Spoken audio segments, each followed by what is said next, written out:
This is the story of popular entertainment. From the music hall era of the 19th century... Do you know Mrs. Kelly? Through the golden age of variety. To the working men's clubs of the 1950s. I love it. I'm Frank Skinner, a comedian. And I'm Suzy Klein, a music presenter. Together we plan to celebrate our rich entertainment heritage by finding out all we can about the great acts of the past, and yes, by having a go ourselves. It's harder than it looks. So join us now as we go back to a time when Britain really did have talent.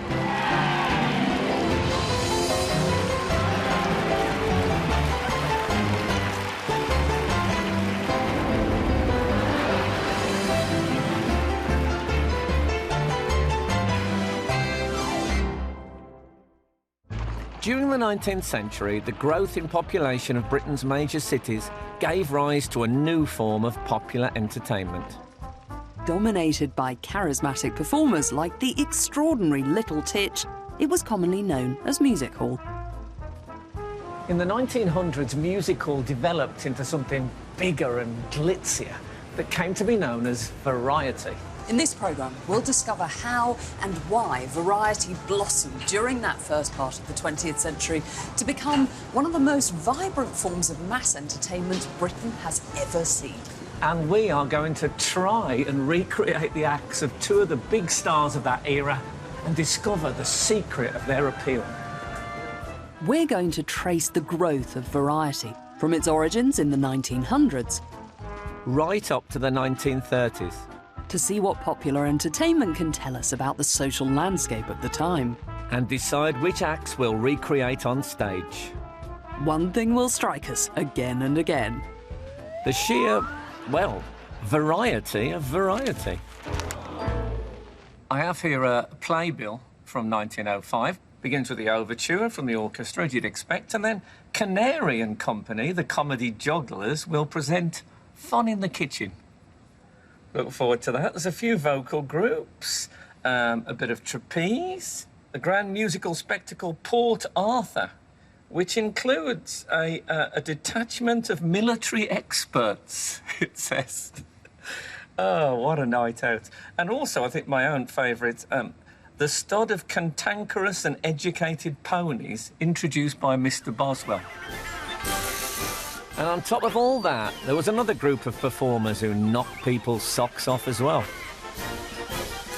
Magicians. The late 19th and early 20th centuries is now known as the golden age of magic. For example, perhaps the most famous magic trick of all time, sawing a lady in half, was premiered in London in 1921. It's a fantastic trick still today, as I am about to demonstrate. Can you fully extend your legs, Suzy? I have fully extended my legs. You're kidding. Oh, blimey, you have. OK, ladies and gentlemen, a slight variation. I'm going to saw a woman into 2/3 and a third.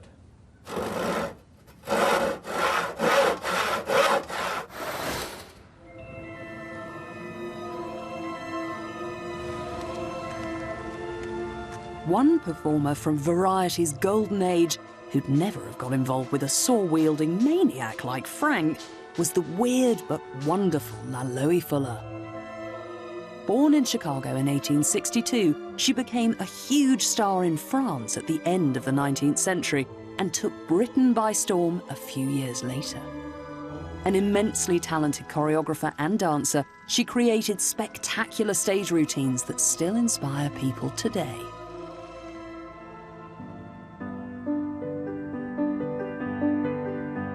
Cabaret artiste Vicky Butterfly, a huge fan of Loie Fuller's work, is developing her own version of the performer's best-known piece, the extraordinary Serpentine Dance.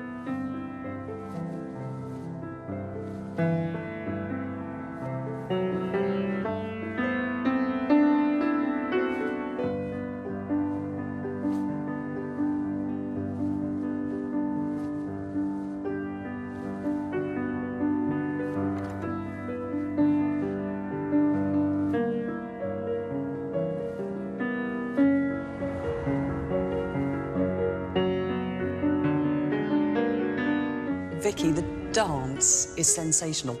What made Loie Fuller special? What was it about her act that she did that nobody else was doing? Basically, she was the first multimedia performance artist. She would appear using choreographed lights she'd done from... You'd have four or five different lighting guys, you know, one on a glass plate underneath her and a magic lantern. Like maybe with moving slides or drops of water. And she wrote all this, she choreographed all this, so that when she appeared, it was just like this kind of moving, undulating shape. She could create these transformative, beautiful imageries, it was like nature coming to life, magnified. And I still think we might think, oh, you know, it happened a long time ago. That's dated. I think even still, if you see it done exactly how she would have done it with the light, it's still pretty jaw-dropping. Coloured light and projected images transformed Fuller's favourite costume, a long flowing robe, into a Technicolor dreamcoat.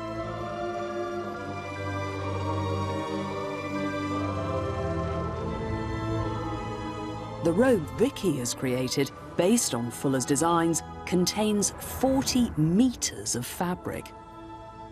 It is all about the movement of the fabric, and it is how the light is going to be able to act on that. You've got wooden sticks in there? I do. I have straight ones. She also had curved ones. And what does that allow you to do, then?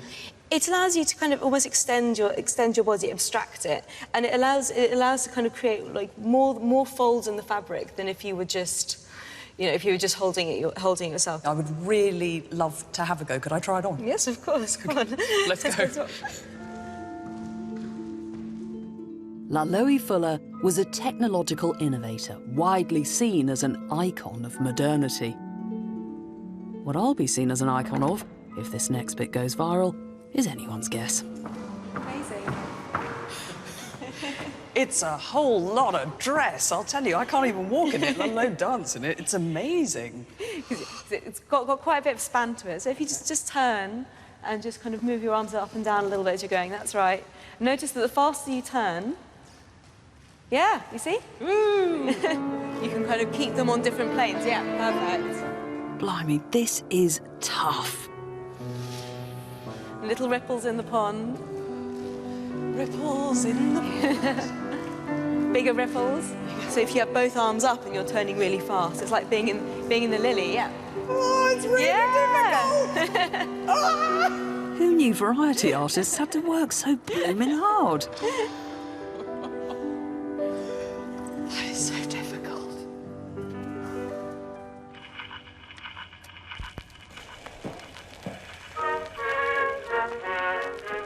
While Loie Fuller was stunning British theatre-goers with her amazing stage routines, a variety performer of a very different kind was quietly establishing himself as one of the biggest stars of the age. Edinburgh-born Harry Lauder portrayed himself on stage as the archetypal Scotsman, complete with knobbly walking stick and kilt. He rose to fame on the back of catchy self-penned songs like Roaming in the Gloaming. Oh, it's lovely roaming in the gloaming.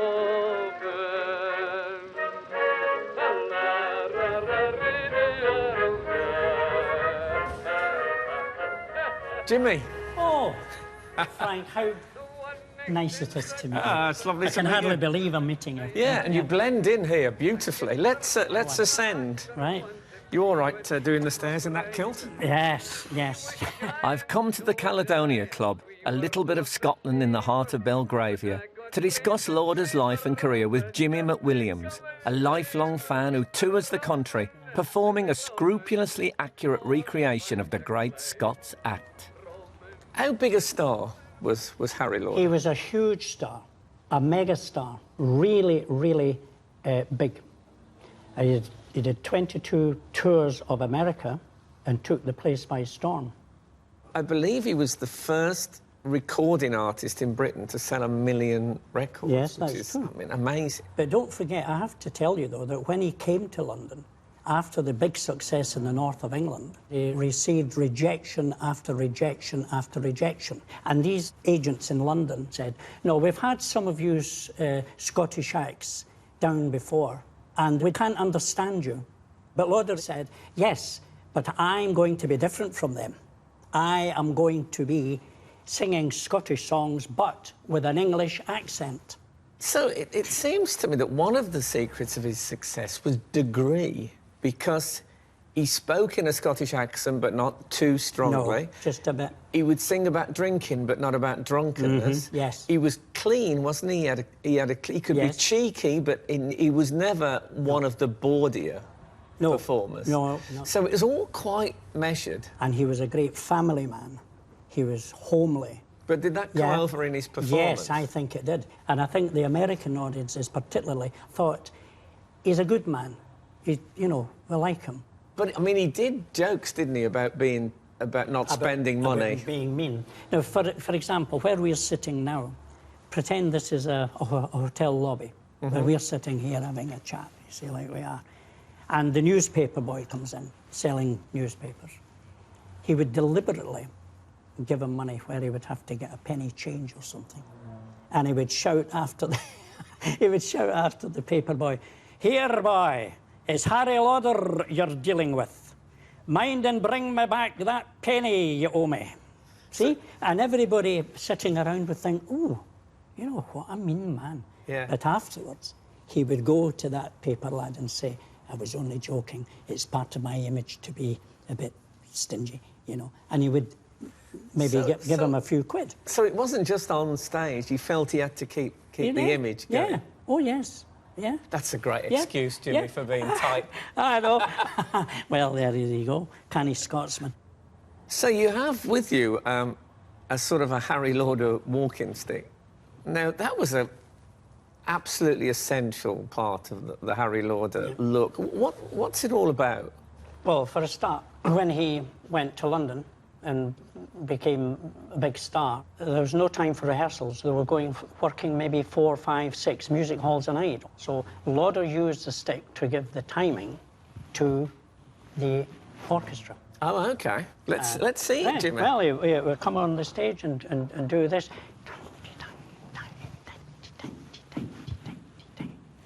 OK, so that was instead of rehearsal. A good ploy, wasn't it? It was very clever.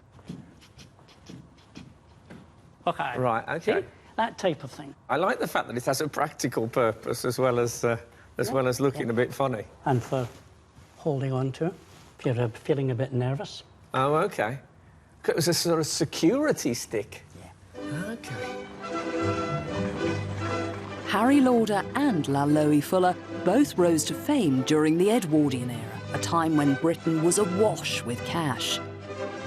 King Edward VII reigned over an empire that took in half the globe, and many Brits had grown hugely wealthy on the proceeds.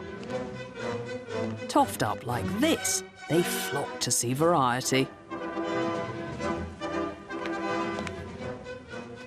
So you feel comfortable with the corset? It's strangely wonderful for deportment. I like this. It's designed to make you stand straight. I've never walked quite so well. What do you think? Well, you look gorgeous. Thank you. I always thought people who were this smart would be going to classical music concerts or a Shakespeare play or the opera. Would you also wear this if you were going somewhere like variety theatre, which was, frankly, it was slumming it a bit more? Every level of entertainment, whether it was high opera or musical, the patrons would have considered this normal attire, and it's all about being seen. It's quite a blingy outfit. I have a fake bottom. Your corsets and your padding. I've got extra padding there to give me a bit more shape. I've got a corset so tight I feel like I need my lower ribs removed. The idea of sitting down for a night at the theatre in this, you'd pass out. It's hot and it's heavy and uncomfortable. Yes, and as restrictive and contained as you would have been dressed, so it would have been so for the man, with a hard-boiled, stiff-fronted, starched shirt, high collar, minimum 2-inch height under the neck, and the constriction of the full, heavy wool ounceage jacket. You just boil. How did they all pack into somewhere and remotely enjoy themselves? There was a lot of sweat and a lot of smell. Yeah, no deodorant. Dying for the, you know, the art of fashion. That's what it was all about. So this charming fellow, doesn't say much, I'm going to call him Bertie. This is my date. As a pair of toffs, would Bertie and I be sitting up looking down at the footman, Or would we be sitting in the stalls in the thick of it? You would have been sitting in the stalls, and the construction of the stalls would have been such that you would have had the best viewpoint of the stage. The masses, if you like, were sort of pushed to the back of the theatre, and the upper classes were kind of given prime place because they could pay premium money for the tickets. The existence of a well-heeled audience gagging for a chance to goggle at variety led to the construction of some spectacular theatres, including the Colosseum near Trafalgar Square. Hello, Frank. Welcome to the London Colosseum. Come this way. It's the headquarters of the English National Opera these days. But it started life in 1904 as a purpose-built, state-of-the-art variety theatre. The brainchild of two eminent Edwardians. Frank Matcham, a renowned architect who also designed the London Palladium, and Oswald Stoll, the co-founder of the Stoll Moss theatre chain. Billed in its early days as the People's Palace of Entertainment, the Collie was the jewel in the Stoll Moss crown. So when you hear about Stoll Moss and all that, these people were central figures in variety. Yeah, legendary figures today. And had theatres all over the country? All over every big town, there'd be a Stoll Moss Empire. Every big town. Bristol, Birmingham, Newcastle, Liverpool, Manchester. All of them. Because often you can forget about these guys, but they're absolutely crucial to the whole history of variety, aren't they? They're absolutely crucial, and they're very crucial for theatre, for performers and singers and comedians. You know, if they got a booking with Stoll Moss, they could be working 52 weeks of the year. You don't need a house. No, you don't. No. And what we're looking at now, which is incredible, how different is that from what I would have seen if I'd come in 1904? The only real difference would be all the modern technical apparatus, with all these lights over there. They wouldn't have existed then. But the actual structure, the architecture, the appearance is just about similar, I would say. The Colosseum was, and it still is, the largest theatre in London, 2,359 seats. And every seat, from up here where we are on the balcony to the wings, everybody could see the show. Brilliant. Brilliant is right, Frank. I couldn't agree more. But behind this glittering facade, all was not well in the world of Edwardian variety. Popular entertainment had come a long way from those down and dirty days of the 1840s and 50s, when music hall was edgy, rowdy, and profoundly non-respectable. Now, the middle classes were trying to elbow their way in, and not everyone approved. Working-class variety fans were furious they could no longer afford to see their favourite stars, and they weren't the only ones getting annoyed. Artists and theatre professionals were cheesed off too. In January 1907, they showed the world just how angry they'd become. Led by the legendary Marie Lloyd, the singer and comedian who'd been the queen of the music hall for the previous 20 years, they embarked on a strike which they called a music hall war. Everyone knew who the enemy was. The handful of powerful theatre bosses who'd come to dominate the variety scene. People like Oswald Stoll, they were trying to control things in a much more ruthless, business-like manner. So they came up with the idea that what if we get twice the number of people in and we do a tighter, shorter show? So we only book, say, 12 acts, and the show lasts 2 hours, and you can do it twice a night, and you can do that 6 nights a week, so you're doing 12 shows a week. But you didn't necessarily pay the acts twice the money for doing twice the work. And so the acts, particularly the lower paid acts, the acts at the bottom of the bill, were getting shafted. And so what happens in 1907 then? I mean, I know Marie Lloyd, you know, a big music hall star, is right at the forefront. Are they actually trying to stop shows going on? Yeah, they picketed theatres like the Holborn Empire, and there are funny stories about, you know, Marie Lloyd shouting abuse at Lockhart's elephants as they went into the theatre to perform. What did she say to the elephants? I don't know. I mean, call that a trunk? I don't know. But there was also quite funny because you'd get acts refusing to appear and sending some bogus excuse. So Little Titch sent a message to say he couldn't appear that night because he was learning a new cornet solo and couldn't tear himself away. Marie Lloyd said she couldn't appear because she was busy sewing flounces on her frock. So, you know, there was a certain amount of humour in this, but of course it was quite a bitter dispute. The theatre owners took it seriously because, you know, suddenly if you can't get the biggest acts to appear in your theatres, you can't attract audiences. Because at the end of the day, people went to see people like Marie Lloyd. They didn't go because of the name of the theatre. Realising they had their backs to the wall, Oswald Stoll and his fellow impresarios agreed to introduce better conditions of service for all variety performers. It was a personal triumph for Marie Lloyd, but standing up to the bosses ultimately backfired on her. 5 years after the strike in 1912, the first ever Royal Command performance was held at London's Palace Theatre. Some of Britain's top entertainers, including the great Harry Lauder, had been booked to perform in front of the grandest people in the land, the newly crowned King George V and his consort Queen Mary. 3 million roses had been draped around the theatre in honour of the royal pair, but everything was far from rosy so far as one performer was concerned. Britain's biggest star, Marie Lloyd, was not asked to perform in front of the royals. Some thought maybe her act was too risque or it was a complicated private life. Others because she'd supported the earlier strike. Either way, Marie was not happy. She organised an alternative show at a nearby theatre. It was being held, she said, by command of the British public. Ah, Marie, always the people's champion. Later on that evening, a very public snub was handed out to another leading performer, the very popular Vesta Tilley, a female singer whose act involved dressing up as a man. It seems that Queen Mary was not happy that a notorious cross-dresser was on the bill.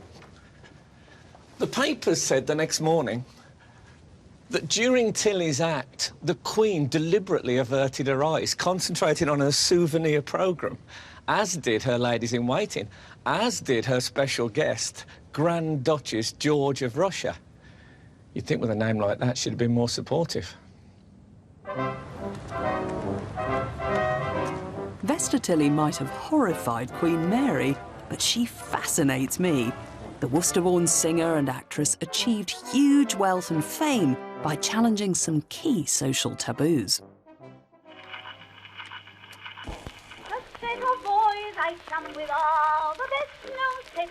At a time when women were expected to look as feminine as possible and act submissively at all times, she sauntered on stage in full male drag to belt out spiky little songs like Algier, the Piccadilly Johnny with the little glass eye.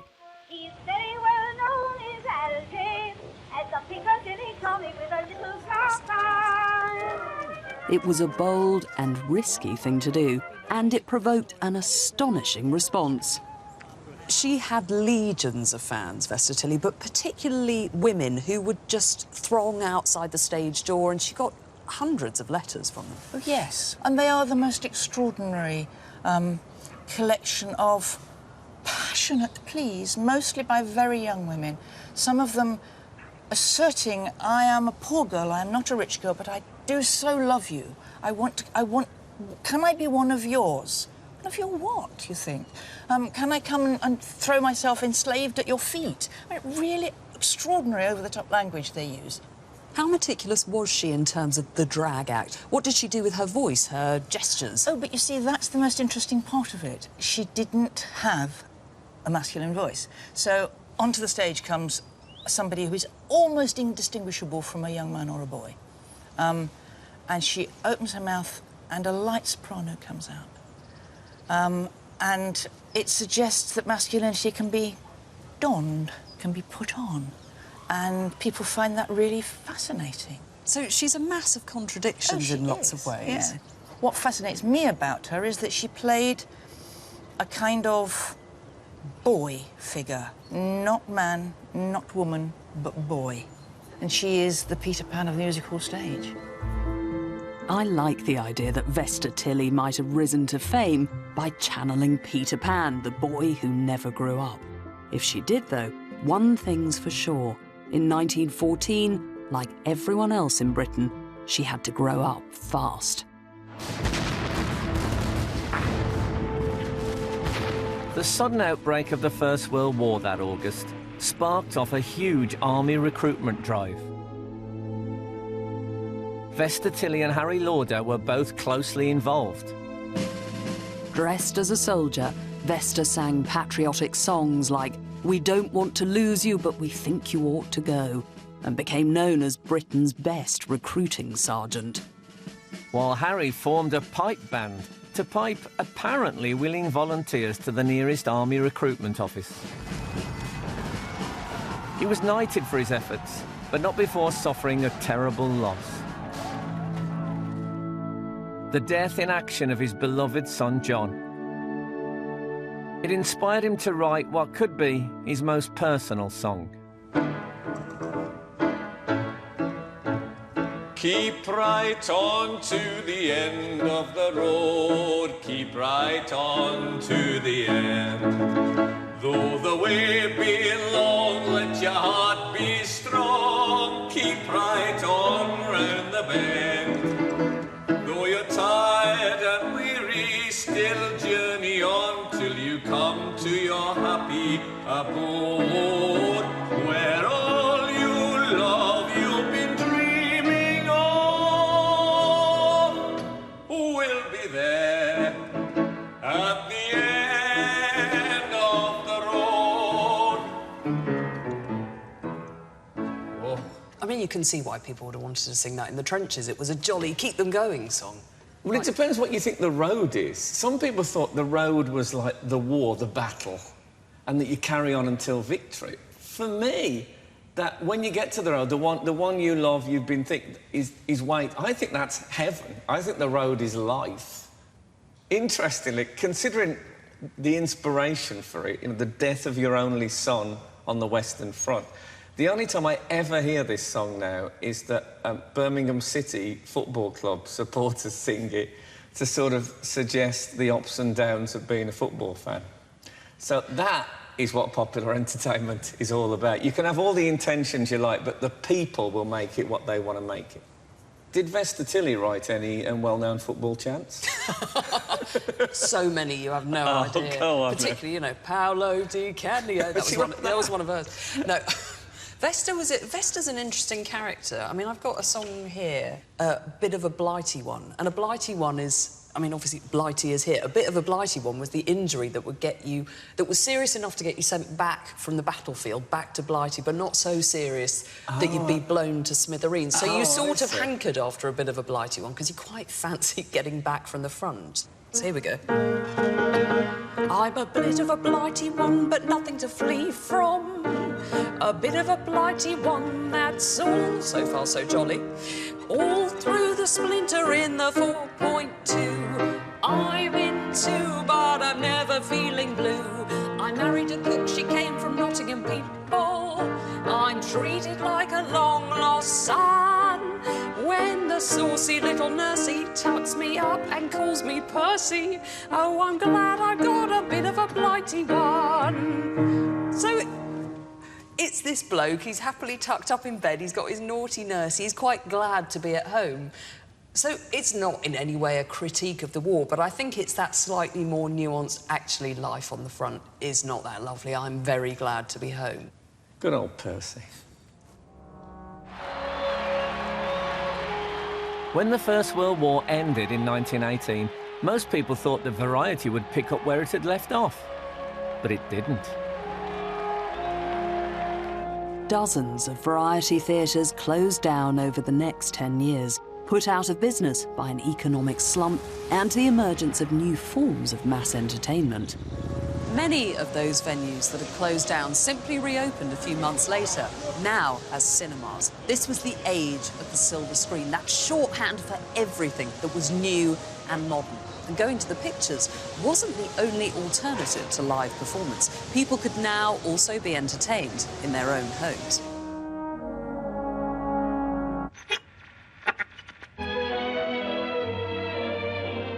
Regular radio broadcasts began in Britain in 1922, and by the end of the 1920s, wireless sets, as they were known, had found their way into most British homes. With cinema taking off as well, the outlook for live variety looked grim. But then something unexpected happened. In the autumn of 1928, distinctive black and yellow posters started going up on walls across London. They said quite simply, "Variety is coming back," but gave no further details. A few days later, a whole new round of posters went up. They said, "Variety is coming back to the Palladium." The London Palladium is, of course, Britain's most famous theatre. The Variety is Coming Back show, held there on the 10th of September 1928, was a hugely important event. There were massive crowds outside the theatre that night, and the show was a great success. No one spoke about the decline in variety again for a very long time. But what happened? Where did the magic come from? What gave variety that boost, that shot in the arm? Well, here's a theory. On the bill that night was this young woman from Lancashire. The woman in question was Gracie Fields. Born above a fish and chip shop in Rochdale in 1898, our Gracie, as she was known, became a megastar in Britain during the 1930s, selling millions of records and drawing huge crowds.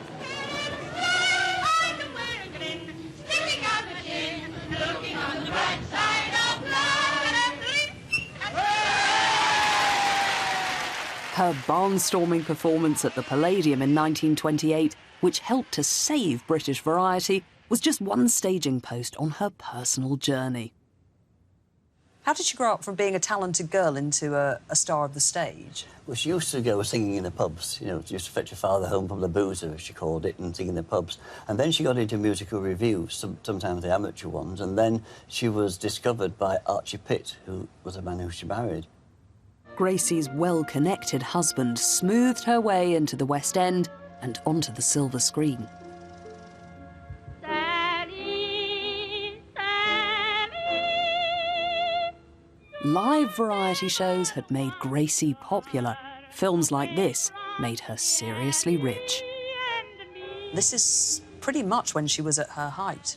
Yes, I mean, she'd just decided to move to Capri at that time. She was getting a lot of money, you know, very, very highly paid. I mean, I don't know what the average wage was in those days, but she was getting something like £100,000 a picture, which is a lot of money then. And she was the highest paid star in Britain.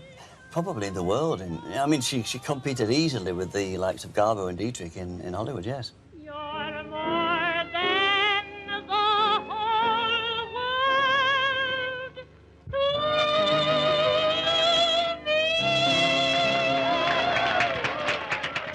What was it that made her stand out as an act? She identified with the people, and mostly with the North, but also she was popular, say, at Buckingham Palace. She was popular with the upstairs, and the downstairs she could do it both ways. I think it's because she wasn't just a comedian. She could do the very serious singing and then, you know, make people cry, and then she would make people laugh by doing the buffoonery. And she appealed to people of all ages and all classes. Gracie Fields was a showbiz sensation, but in my opinion, there was a slightly bigger star around. All right, I'm going to sing a song called My Little Stick of Blackpool Rock. This being in Blackpool, we'll have it filmed as well. OK.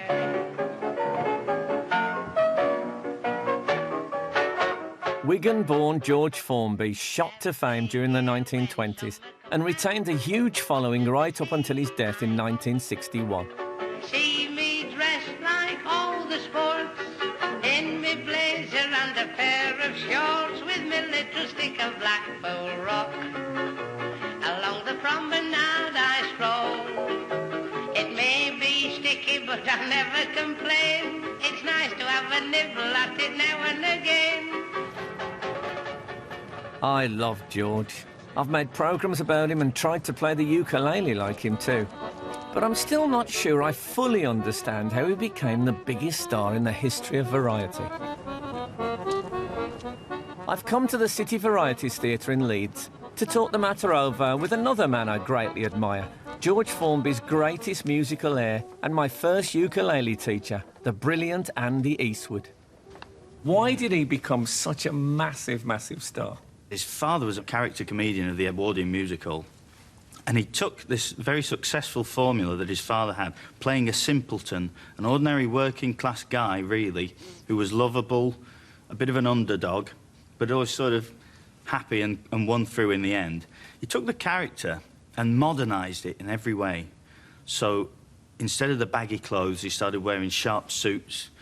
The comedy, instead of just being a little bit silly and kind of nonsensical, he made it risque and saucy.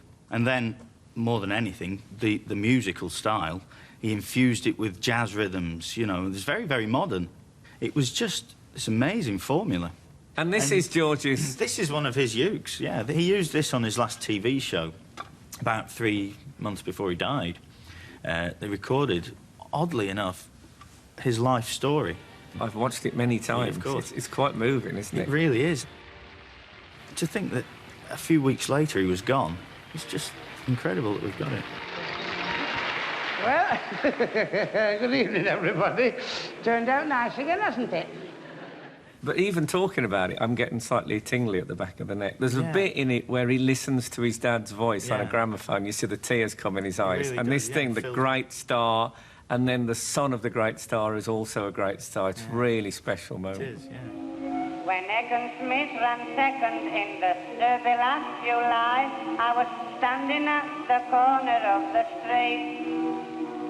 A fella dressed in... The lyrics to the songs often have quite a bit of sauciness. Oh, yeah. It was wonderful, the risque lyrics, which were banned. What's your favourite? Well, things like Little Stick of Blackpool Rock, obviously, and the whole idea of when I'm cleaning windows, you know, the guy peeping through to see what he can spot, you know. Yeah. It's so innocent on the surface. It's a celebration of what we used to call peeping Tommery, which is...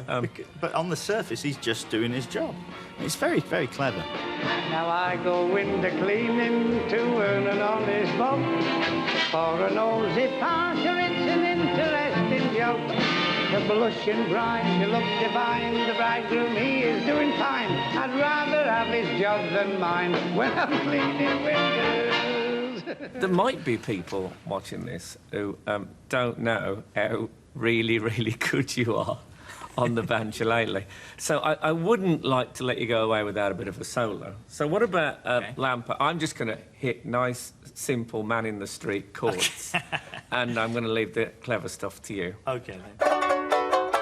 Hold on. Right, let's do it. 1, 2, 3, 4.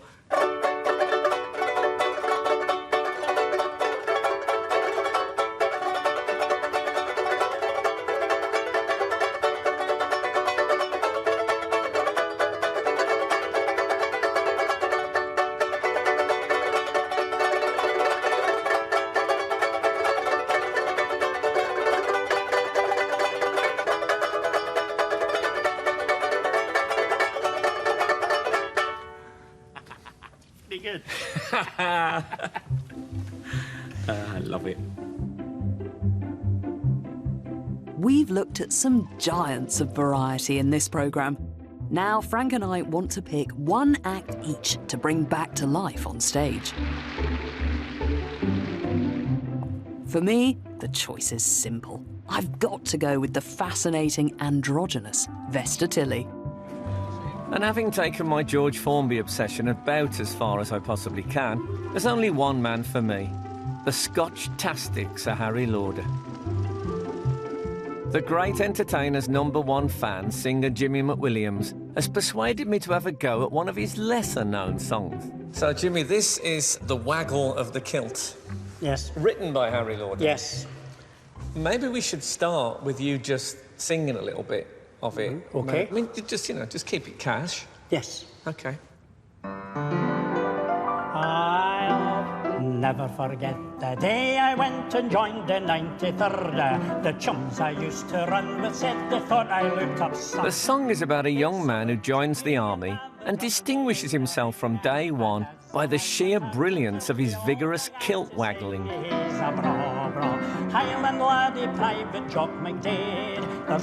I love the song, but some of the words are causing me a certain amount of concern. Heather, you can tell he's Scottish built by the wiggle, waggle the kilt. Right. Well, I have a few questions. All right. For a start off, what did you say? No, I'm joking. He's a braw, Yes. braw, Heelan laddie. Yeah. Private Jack McDay. Yeah. So he's Private Jack McDay. Yeah. Braw, that's like in Burns, a braw brack movement. Yeah, I know that, yes. Braw simply means good. Okay. Good. And Heelan? Now, Heelan is actually a sort of a slightly derogatory alternative for Highland. Okay. I prefer to say Highland, myself. Well, most of my career, if there's been a choice, I've gone for derogatory. Right. I'm just thinking Harry put it in for a laugh. He did, yeah. I am sure he did. I don't want to remove a laugh that Harry wanted. No. We have to be true to the man. I mean, obviously, I need to go through this, but there is another. There's another key element, isn't there? And that is the waggle. Yes. Now, I have a vague idea of what a wiggle might be, but I've never even heard the word waggle before. So I need you to show me. Can you give me a waggle? You want a demonstration? Yeah, could you? Yes. He's a braw, Highland laddie, Private Jock McDade. There's no another soldier like him in the Scots Brigade. Reared among the heather, you can see his Scottish bill by the wiggle, waggle of the kilt. It was great. I didn't see that coming, I'll be honest with you. Let's do this together. So, never block me, dear. There you go. Just show me again the actual waggling. Wiggle, waggle. I mean, back here, Jimmy. Yes? It's an extravaganza. Is it? I'll tell you, I've been in this business 30 years. I've never seen fabric move like that. Oh, really? Beautiful. Oh, well, there's a lot of material in this. There is, yeah. I wish some of it was mine. Just do that again. Heel on the floor. Yeah. Left, right. And move the bottom. Oh, yes. Or, as they call it in Scotland, the bahookie. The bahookie? That's a Scottish word I for thought that was a Greek the bottom. dance. No, bahookie Okay. is a Scottish word for the bottom. I'll tell you what I'm enjoying more than anything is the circulation of air. It's fabulous. It's like I've got bahookie-based air conditioning. I think you've got it, Frank. What I think I need to do, in acting they say you should go big to begin and then you can always bring it down. So I thought if Paul plays the intro, I could just let myself go a bit and then maybe you could tame me. What next? Hold on, I just got a bit of lunch in my teeth. OK. Let's try it then.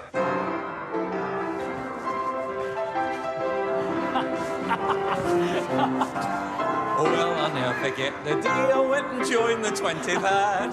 And off we go. It feels a bit like I've fallen.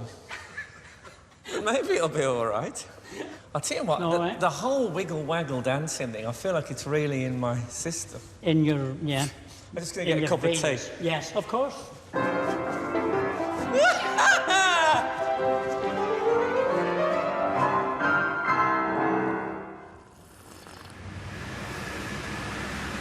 I have to say that I don't know if it should have been that enjoyable. It was just something lovely about it. I think I might have had a small insight into why Lauder was so popular, because he wrote these songs and he seemed to have that supernatural gift that some songwriters have. They can turn on happy like a tap. And when you sing that song, you really feel it happen to you. I don't want to let Harry Lauder down, and after today I really don't want to let Jimmy down, because Jimmy was such a lovely bloke who really cares about this music, and I want to do him justice. So that's me. But what about Suzy?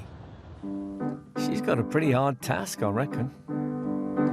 After the ball is over, after the break of morn, after the dance is leaving, after the stars are gone. To recreate the act of Variety's greatest male impersonator, I need to get inside her mind. I've been trying to do that by working my way through Vesta's songs, but it hasn't got me very far.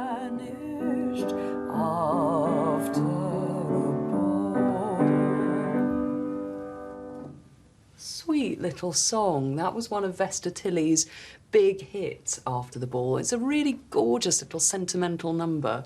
And I love it, but it's one of those songs that makes me sort of question even more, I suppose, who she was. This woman had so many on-stage personas. She'd do these gorgeous little tear-jerking numbers like that song. Then she'd do the cheeky chappy, the Burlington Berties, taking the mick out of the toffs. Then she'd be the really tough recruiting sergeant. I haven't quite got to the heart of who Vesta was on stage, and I'm going to have to really kind of work that out for myself before I decide what I'm going to do in that final performance. And I'm also really going to have to conquer the big thing that's worrying me, which is how to go on stage as a woman who's playing being a man. And I am going to need some help with that.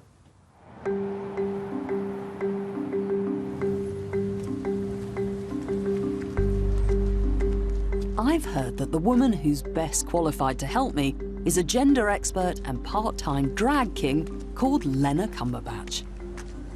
I need your help, Lena. Because much as I love Vesta and I think she's an amazing woman, I need some help to be a man. So show me how. Yeah, absolutely, absolutely. There's some really basic things that we can learn about. First of all, for instance, one of the ways is sitting. So we know how men like to take up space. Man spreading. Okay. Take up space and take ownership of that space. Okay. So you're throwing your shoulders back, slouching in your seat. So man spreading, yeah. I'm on the train, I'm taking up two seats rather one than on one. Either side. Yeah. Isn't that awful?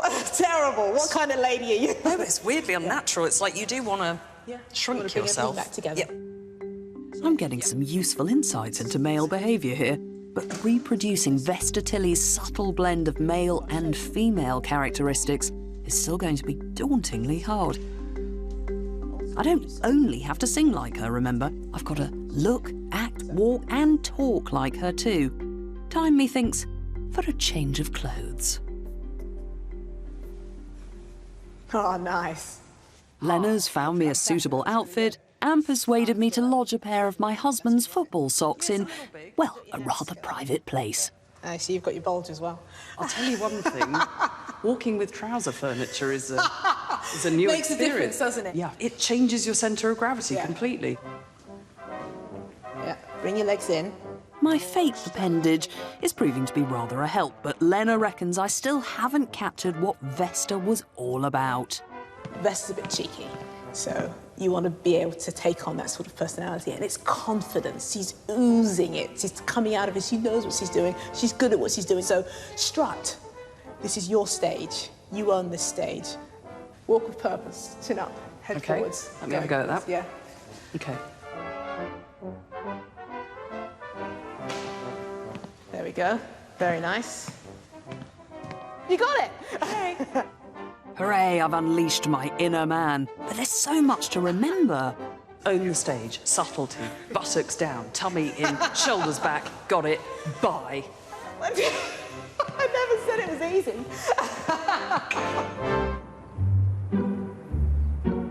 To complete our voyage around the variety world, Suzy and I are now going to pick out some costumes. Oh, look at that. Oh, check that out. This is like the best dressing up box ever. I can smell all those actors' armpits. Oh, don't. Come on. I want to go and find my inner Vesta Tilley. OK, well, I just want to find an inner vest. Good luck with that. See you later. Choosing the right stage clothes and making sure they were ready for action at all times was a top priority for all variety performers. Wowee. Everyone, from top-of-the-bill comics to lowly chorus girls, wanted to come on stage looking box fresh. But some of the biggest stars of the era took their interest in clothes a step further and became fashion icons as a result. Nellie's mother said I somewhere rather fancy you. George Formby, for instance, helped to make a smartly tailored lounge suit with matching shirt and tie, the automatic choice of every would-be man about town. while Gracie Fields mixed casual daywear with immaculate evening gowns in a way that influenced millions of women. But the star who had the biggest impact on fashion was undoubtedly Vesta Tilley. Historians credit her with changing the way in which an entire generation of British men dressed. Not right, not right, not right, not right. Vesta, hey, not right. If I'm going to stand any chance of bringing Vesta back to life, I'm going to have to choose my stage outfit with the same amount of care she lavished on every aspect of her wardrobe. Oh, I do love a hat.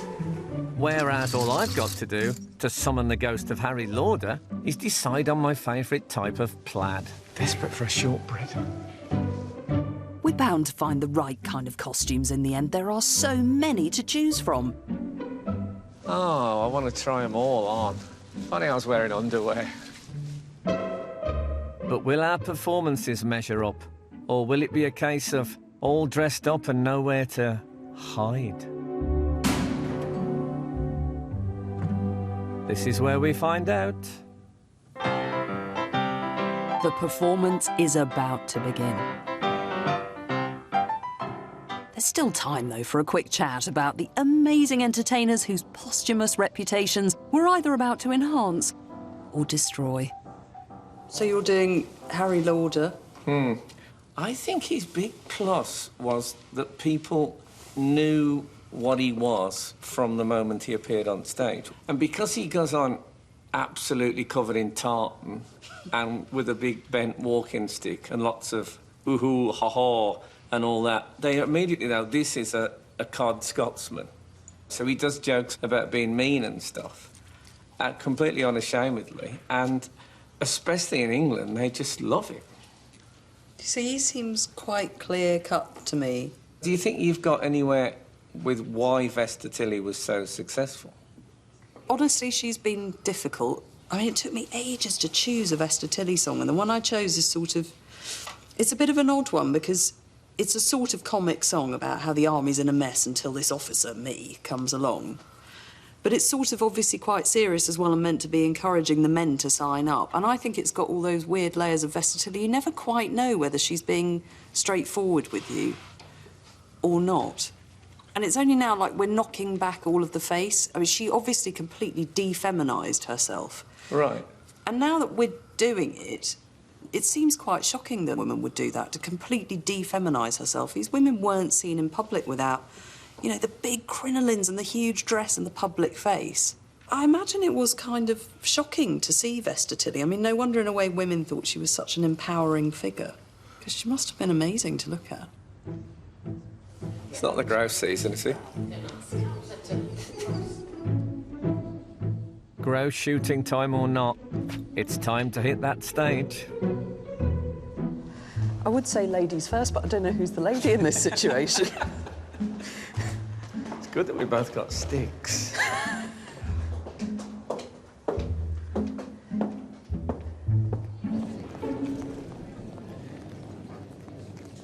You look amazing. I have to say, you don't look so bad yourself in a skirt. I quite like a pair of trousers and you in a skirt. We should go out like this. We are set the whole thing now. We've just confused it, mix it into one big gender mashup. I'm a bit nervous about this song. Properly nervous. Really? Yeah, it's That'll quite be good. You always say that, and then you're brilliant. You're no help at all. Thanks a lot. If it's really bad, I'll just bring... You know, this was straight when I was 25. Stop it. OK, here we go.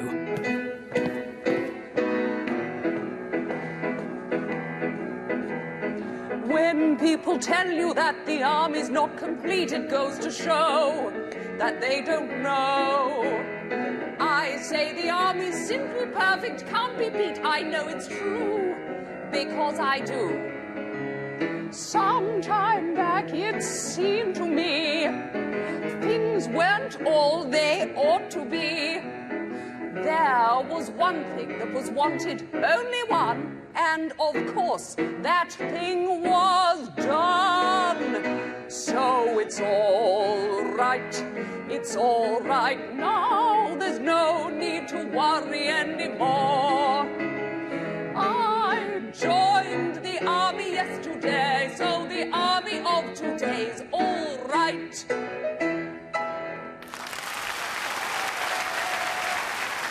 Phew, that was tough. Got away with it, though, I reckon.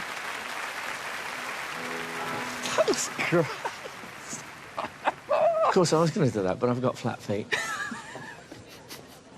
Sign up, sir.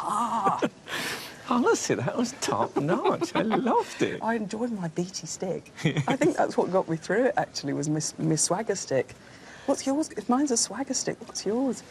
Mine is... This is what Prince used to be called. Ah, there's a bloke you want to watch, Kit. Frank Skinner. He's forgotten more about this business than most people know. I know, he's grand.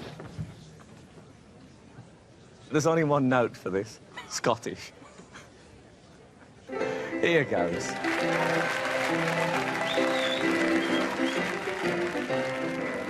I'll never forget the day I went and joined the 93rd. The chums I used to run with, well, they thought I looked absurd as they saluted me and gathered round me in the ring. And as I wagged my tartan kiltney, I began to sing. He's a braw Hieland landy Private Jock McDade. There's not another soldier like him in the Scotch Brigade. Read among the head, you can see a Scottish belt. By the wiggle, wiggle, wiggle, wiggle, waggle of the kilt.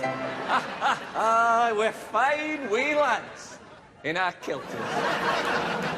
But hark, I believe I can hear the band playing outside. Read among the head, you can see a Scottish belt. By the wiggle, wiggle, wiggle, wiggle, waggle of the kilt. By the wiggle, wiggle, wiggle, wiggle, waggle of the kilt.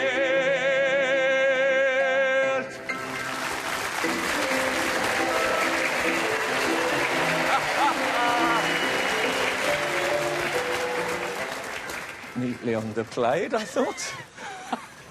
I never knew you could waggle a kilt like that. I know, it's incredible. Oh, I'm all flushed. You know, it's took all the skin off the back of my legs. You were wonderful. That leg dandruff was. Oh, that was dear. brilliant. It was Scottish.